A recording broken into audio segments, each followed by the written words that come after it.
परमेश्वर अपना अनुग्रह भरपूरी की परिस्थिति में मानव जाति के बीच में देना चाहता है। जैसे कि बाइबल का वचन कहता है कि अगर परमेश्वर ने आकाश को बनाया, जब हम उत्पत्ति अध्याय 1 की घटना को पढ़ते हैं, तो परमेश्वर ने जब आकाश को बनाया तो आकाश को प्रभु ने खाली नहीं रखा। जरा आप सोचिए, यदि आकाश में तारे नहीं होते, यदि आकाश में सितारे नहीं होते, चंद्रमा नहीं होता, रात के समय वो कितना ही भयानक लगता। लेकिन परमेश्वर को मालूम है कि सही चीज़ें क्या हैं और सही चीज़ें कब होनी चाहिए, किस दशा में होनी चाहिए और कैसी होनी चाहिए। इसलिए परमेश्वर ने जब आकाश को बनाता है तो आकाश में उसने सारी चीज़ों को बना दिया।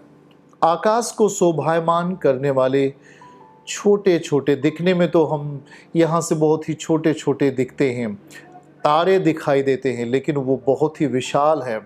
हम उस बीच में एक चंद्रमा को भी देख पाते हैं, जिससे कि आकाश बहुत ही खूबसूरत दिखाई देता है। एक जैसे कि एक दुल्हन सज धज के खड़ी हो, ऐसी ही कुछ तारे आकाश में आकाश दिखाई देता है। और फिर अगर हम ध्यान दें, समुद्र को ध्यान दें कि अगर समुद्र में कुछ भी नहीं होता तो कितना वो सोच में अगर देखिए तो कितना वो विचित्र लगता। लेकिन परमेश्वर ने उस समुद्र को मछलियों से भर दिया। सोचिए, अगर पृथ्वी पर केवल पृथ्वी ही रहती, अगर इस पर पेड़ पौधे, जानवर, मनुष्य नहीं होते तो कितना ही ये भयावह दिखाई देता।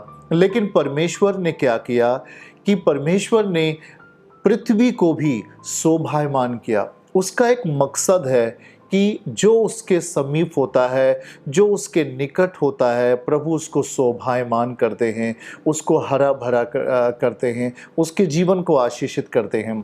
तो परमेश्वर आज भी, खुदावन आज भी वो सर्वशक्तिमान जिसने आकाश, स्वर्ग, पृथ्वी सब कुछ बनाया, मनुष्य को बनाया और मनुष्य को अकेला नहीं रखना चाहा, उसने उसके एक साथी को भी दिया। खुदावन के इस विचार को अगर देखें, उसकी इस इच्छा को देखें, तो परमेश्वर कुछ भी हमारे आपके जीवन में सुनसान नहीं रखना चाहता, सब कुछ अच्छा और भला रखना चाहता है। सारी चीज़ें शोभायमान अवस्था में रखना चाहता है, दिखना चाहिए, ऐसा परमेश्वर की इच्छा है। तो परमेश्वर के प्रिय बेटे बेटियों, अगर हम देखेंगे तो प्रभु ने सब कुछ सही बनाया। उत्पत्ति की घटना से अगर हम देखें तो परमेश्वर ने सब कुछ बहुत अच्छा बनाया, बहुत अच्छा बनाया। लेकिन वहाँ पर अगर हम देखें तो जो आदम और हवा के बारे में देखते हैं कि एक मनुष्य का निर्माण किया उसने अपने हाथों से, और मिट्टी से निर्माण किया, और उसके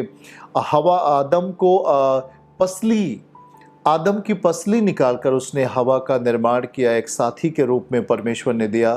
तो अब दो दिखाई दे रहे हैं हम। अब हम देखते हैं कि किस रीति से परमेश्वर का आत्मा वहाँ पर रहता है, उनके साथ चलता फिरता है, उन्हें अकेला नहीं छोड़ता है, उनके जीवन को सही रखता है, उनके जीवन को बेहद सकुशल अवस्था में चलाता है, और वो कहाँ किसी चीज़ की कमी नहीं होती है। पर जब समय आगे बढ़ता है तो हम देखते हैं कि जब हम उत्पत्ति 5, उत्पत्ति 6 अध्याय में आते हैं तो बहुत सारी चीज़ें, उत्पत्ति 7 और 8 में देखते हैं कि वहाँ बहुत ही बेचैनी, धरती के ऊपर कुछ भी सही नहीं होता है। मनुष्यों के बीच में पाप की प्रबलता बढ़ जाती है, मनुष्य के अंदर एक दूसरे को मार काट करना, ऐसी स्थिति दिखाई देती है। और वहाँ पर पाप की जो एक अधिकाई है, पाप की जो अधिकता है, वहाँ पर चारों तरफ दिखाई देती है। और जब परमेश्वर मनुष्य को देखता है तो वो बहुत ही दुखी होता है, क्योंकि पृथ्वी पूरी रीत से पाप से भर गई थी और मानव जाति के अंदर दुष्टता अधिकाई से आ गया था। वहाँ पर किसी रीत से शांति नहीं थी, परमेश्वर पिता को खोजने वाला कोई नहीं था। सारे लोग पाप की अवस्था में भर गए थे, सारे लोग गुनाह की अवस्था में भर गए थे, सारे लोग एक दूसरे को मार रहे थे, सारे लोग एक दूसरे का नुकसान कर रहे थे। हम देखते क्या है कि परमेश्वर पिता की इस विचार, परमेश्वर ने क्या विचार किया कि अब मैं इस धरती से इन सारे जीवों को, इन सारे मानव जातियों को जो पाप में हैं, मैं इनको नाश कर दूंगा, मैं इनको ख़त्म कर दूंगा, ऐसा परमेश्वर ने निश्चय किया। और हम देखते हैं कि प्रभु ने वहाँ पर जल के द्वारा जल वृष्टि के द्वारा वहाँ पर हम देखते हैं कि सारी चीज़ें नष्ट हो जाती हैं और फिर वहाँ पर केवल एक ही परिवार सुरक्षित बचता है और वह है नूह का परिवार। परमेश्वर के प्रिय संतानों, परमेश्वर क्या क्या चाहता है, क्या क्या नहीं चाहता, हमें इन चीज़ों से पता तो चल ही गया होगा। अब हम देखते हैं कि परमेश्वर ने 40 दिन बगैर रुके बारिश होती है और सारी चीज़ें इस धरती पर वो मानव जाति जीवों प्राणियों को कहता है कि प्रभु मैं नष्ट कर दूंगा, और वो नष्ट कर देता है। एक ही परिवार बचता है और वो परिवार नूह का परिवार होता है। और परमेश्वर ने उसे एक आइडिया दिया, परमेश्वर ने उसे एक तरीका बताया कि तू इस जहाज को बना ले और ऐसे बना ले, इसकी लंबाई इतनी रहे, इसकी चौड़ाई इतनी रहे। सारा सिस्टम प्रभु बताता है। और कुछ जानवरों को, जो जितने भी जानवर होते हैं उनमें से दो दो जानवरों को उस जहाज में आने की अनुमति परमेश्वर देते हैं। और इस रीति से हम देखते हैं कि लगभग जो जल था पृथ्वी के ऊपर 150 दिन के बाद कुछ घटना शुरू हुआ। लगभग 300 दिन तक जल पृथ्वी के ऊपर बना रहा। और वहाँ पर 2 महीने और अगर जोड़ लेते हैं लास्ट में अगर हम पढ़ते हैं तो लगभग 1 वर्ष तक, 1 वर्ष के बाद ही कंप्लीटली पानी सूखा, पूरी रीत से पानी सूखा। हालेलुया। और आगे हम ये देख पाते हैं जब वो लोग नाव से बाहर आते हैं 1 साल के बाद, हम मान लेते हैं कि लगभग 8 या 9 महीने के बाद जब वो नाव से बाहर आते हैं, जिसे परमेश्वर ने कहा था कि इसे बनाना, और वो बनाए थे। जब वो नाव से बाहर आते हैं तो बाहर आने के बाद वो सर्वप्रथम क्या करते हैं, वो एक नई जिंदगी की शुरुआत, अगर उसको समझें तो ज़्यादा अच्छा होगा। एक नई जिंदगी की शुरुआत, जैसी वो नाव से बाहर आते हैं, एक नई जिंदगी की शुरुआत, एक नई सोच थी वहाँ पर नोहा के अंदर। और पूरे परिवार के साथ जैसे 8 प्राणी बाहर आते हैं और उसके साथ साथ सभी जानवर जो उसमें नाव में थे वो जानवर भी बाहर आते हैं। और सर्वप्रथम नूह ने क्या किया, सर्वप्रथम नूह ने एक वेदी बनाई, एक वेदी बनाई। ध्यान से सुनिएगा बातों को, परमेश्वर क्या कहना चाहते हैं। एक वेदी बनाई और वेदी के ऊपर परमेश्वर ने बलिदान की कुछ चीज़ें रखी। और जब वो बलिदान करके उसको होम बलि करके चढ़ाया, वहाँ पर हम उस आयत को पढ़ते हुए आपसे आगे बढ़ेंगे। अब यहीं से मुख्य चीज़ें आपके जीवन के विषय में शुरू होती हैं। और वहाँ पर हम उत्पत्ति 8 वचन 20 और 21 आयत को हम पढ़ेंगे। बाइबल कहता है कि तब नूह ने यहोवा परमेश्वर के लिए एक वेदी बनाई, एक वेदी बनाई। वेदी बनाता है जैसे कि हम देख रहे हैं, और सब शुद्ध पशुओं को, शुद्ध पक्षियों में से कुछ कुछ लेकर वेदी पर होम बलि चढ़ाया, परमेश्वर को महिमा दिया। वेदी बनाई जब वो एक नए जीवन की ही शुरुआत कर रहा है। मान के चलिए सब कुछ नष्ट हो गया है ऐसे, और अब वहाँ पर केवल एक परिवार है, सदस्य 8 हैं और कुछ जानवर हैं। अब वहाँ पर नूह एक नई जिंदगी शुरुआत कर रहा है, तो वह परमेश्वर को धन्यवाद देता है, होम बलि करके चढ़ाता है कि परमेश्वर में अब एक नई जिंदगी हम परिवार इस धरती पर शुरू करेंगे। आप ही हमारी अगुवाई दीजिए, आपकी उपस्थिति हमारे संग संग बनी रहे। और जब यह होम बलि चढ़ाता है तो इस होम बलि को परमेश्वर स्मरण करता है। पढ़िएगा, इस पर लिखा है, तब यहोवा ने सुखदायक सुगंध पाकर सोचा कि मनुष्य के कारण मैं फिर कभी भूमि को शाप न दूंगा। कौन सा सुखदायक सुगंध? जो होम बलि करके वो चढ़ा रहा है। तो होम बलि की जो सुगंध परमेश्वर को मिल रहा है, सुखदायक सुगंध पाकर वो सोचता है कि मनुष्य के कारण मैं फिर कभी भूमि को शाप न दूंगा। यद्यपि मनुष्य के मन में बचपन से ही जो कुछ उत्पन्न होता है वह बुरा ही उत्पन्न होता है। जैसा मैंने सब जीवों को अब मारा है, वैसे उनको फिर कभी ना मारूंगा। हालेलुया। जरा ध्यान से यहाँ पर बातों को समझिएगा। यहाँ पर जब वो सुखदायक सुगंध होम बलि करके चढ़ा रहा था, तो नूह ने पहले पहले जिंदगी की जब शुरुआत वो करता है एक रीति से, तो वो पहले परमेश्वर की एक वेदी बनाता है। ध्यान से सुनिए। और उस वेदी के ऊपर ही वो अपना होम बलि करके चढ़ाता है, जैसे कि आप देख रहे हैं वो होम बलि करके चढ़ा रहा है। और जब वो होम बलि करके शुद्ध चीजों को, अशुद्ध चीजों को हम बलिदान नहीं चढ़ा सकते, कभी भी हम अशुद्ध चीजों के रूप में बलिदान नहीं चढ़ा सकते, चाहे वो हमारे ओंठों का फल क्यों ना हो, चाहे वो हमारे जीवन के कार्य के बलिदान का फल क्यों ना हो। हम अशुद्धता की चीजों को परमेश्वर को नहीं चढ़ा सकते, बल्कि बाइबल कहता है शुद्ध पशु, शुद्ध पक्षियों के वो बलिदान चढ़ाता है।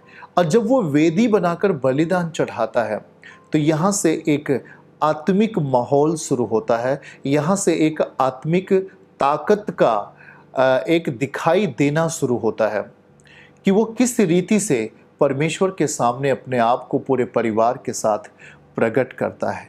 एक आत्मिक सिचुएशन में, एक आत्मिक माहौल को वहाँ बनाता है नूह, और एक बलिदान चढ़ाता है। और बलिदान को परमेश्वर ने जब ग्रहण किया, तब उसने कहा, तब उसने क्या कहा, ध्यान से सुनिए।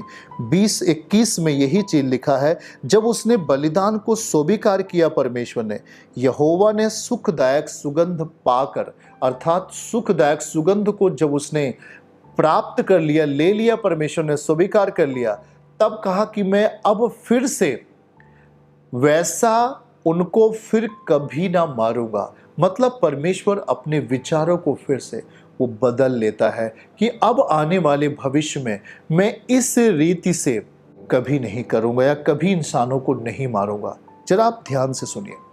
हम अपने जीवन की शुरुआत भी जब परमेश्वर के साथ करते हैं, हम जब उस पर विश्वास करते हैं, उसने आपसे प्रेम किया है, और हम जब एक आत्मिक दायरे में आते हैं और जब एक आत्मिक बाउंड्री में आते हैं, तो हम भी अपने जीवन के लिए, जैसा कि सर्वशक्तिमान का पुत्र, परमेश्वर का पुत्र हमारे लिए बलिदान हुआ, और वो बलिदान हुआ तो एक प्रायश्चित किया, हमारे आपके बदले प्रायश्चित किया।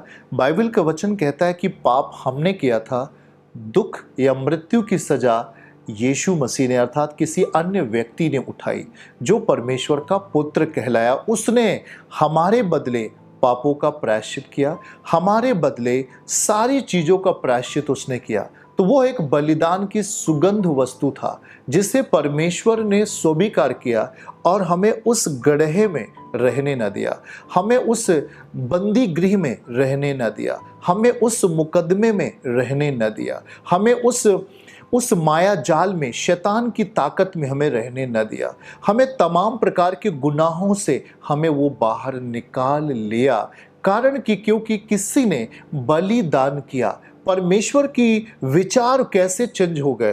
परमेश्वर के जैसे ही नूह ने बलिदान चढ़ाया, होम बलि करके बलिदान चढ़ाया, पहले तो उसने क्या बनाया, एक वेदी बनाई, एक वेदी का निर्माण किया। आज आपके जीवन में भी परमेश्वर के लिए एक वेदी होना चाहिए, एक ऐसा वेदी होना चाहिए जहां पर हम परमेश्वर के लिए धन्यवाद बलि बनाए, धन्यवाद बलि को चढ़ाए।